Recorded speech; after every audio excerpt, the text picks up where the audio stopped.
आज हम इलेक्ट्रोमैग्नेटिक्स के अंदर एक नया टॉपिक शुरू करते हैं, स्थिर विद्युतिकी। स्थिर विद्युतिकी के अंदर सबसे पहले आता है कूलॉम का नियम। कूलॉम का नियम निर्वात में स्थित विरामावस्था में बिंदु आवेशों के मध्य अन्योन्य क्रिया का वर्णन करता है। इस नियम के अनुसार विरामावस्था में दो विद्युत आवेश एक दूसरे को आकर्षित या रिपेल करते हैं। आकर्षण या रिपल्शन बिंदु आवेशों के परिणामों के समानुपाती उनके मध्य दूरी के वर्ग के व्युत्क्रमानुपाती होता है।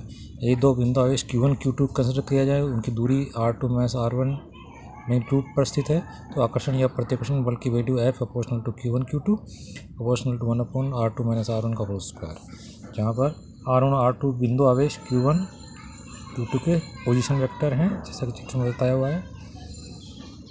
तो F is proportional to Q1 Q2 upon R2 - R1 का होल स्क्वायर या equal to K Q1 Q2 upon R2 - R1 का होल स्क्वायर। के यहाँ बिंदु आवेशों के मध्य बल बिंदु आवेशों को मिलाने और रेखा के दिशा में होता है, इसलिए Q बिंदु आवेश द्वारा बिंदु आवेश Q2 पर लगने वाले स्थिर विद्युत बल का मान इस फॉर्मूले से दे सकते हैं, F122 equal to K Q1 Q2 upon R2 - R1 का होल क्यूब R2 - R1। यानी ये यहाँ पर वेक्टर वाला आपका पहले लेसन उसको यूज़ करके अपन इसको डिफरेंट फॉर्म में पुट किया है। यहाँ दोनों बिंदु आवेशों के मध्य सदिश दूरी R21 equal to R2 - R1 है। बल F12 सदिश R2 - R1 के अनुदिश है।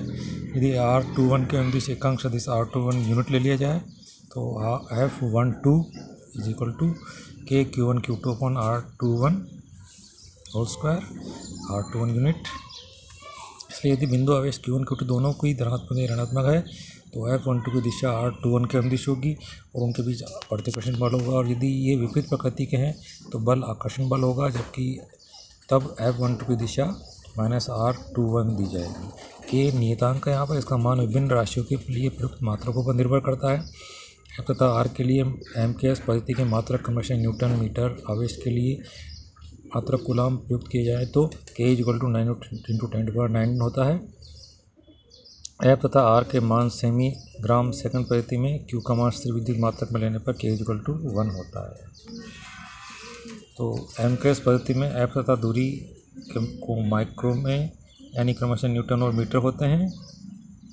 मात्रक यहाँ पर आवेश प्रयोगात्मक मात्रक कूलॉम में निर्देशित होते हैं। K का मान 9 × 10⁹ यानी 1/4 पाई एप्सिलॉन 0 लिखा जाता है। एप्सिलॉन निर्वात की विद्युतशीलता परमिटिविटी कहलाती है। परिमेय MKS पद्धति में प्रयोग करने पर विद्युतिकी के अनेक सूत्रों से 4 पाई और 2 पाई की लुप्त हो जाते हैं, जिससे ये पद्धति सुविधाजनक मानी जाती है। तो एप्सिलॉन 0 का मान 1/36 पाई × 10⁹ दिया जाता है। कूलॉम का नियम केवल स्थिर बिंदु स्थिर आवेशों के लिए ही पूर्णतः यथार्थ है। आवेशों के मध्य अन्य पराविद्युत माध्यम प्रयुक्त करने पर विद्युत क्षेत्र के कारण माध्यम में धन तथा ऋण आवेश एक दूसरे के सापेक्ष विस्थापित हो जाते हैं, इस कारण विद्युत ध्रुवण कहते हैं। इन विस्थापित आवेशों के द्वारा जो विद्युत क्षेत्र दिए हुए आवेशों के मध्य क्षेत्र को परिवर्तित कर देता है, और अन्य क्रिया के वर्णन के लिए इन आवेशों के मध्य धन के साथ स्थित आवेशों को समझना आवश्यक होता है।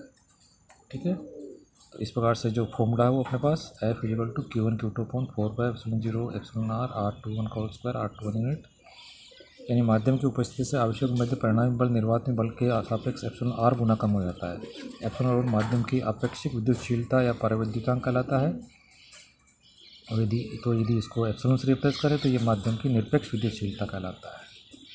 ठीक है, इस प्रकार से धन आवेश, बहुत सारे धन आवेश हो तो उनके बीच का जो बल है वो अध्यारोपण सिद्धांत से अपन दे सकते हैं। तो जैसे चित्र में दिखा रखा, देखिए आप, इसी प्रभाग में अनेक आवेश स्थित है। जिस क्षेत्र में यदि एक परीक्षण आवेश Q0 सेंटर पर रख लिया जाए, तो उस पर विभिन्न आवेशों के द्वारा जो बल लगेगा वो इन सभी का सम दिया जाएगा। तो यदि आवेश विविध में होकर सतत रूप से किसी प्रभाग में वितरित हो, तो आवेश वितरण को अत्यंत लघु अल्पांशों में विभाजित करके अध्यारोपण सिद्धांत को यूज कर सकते हैं।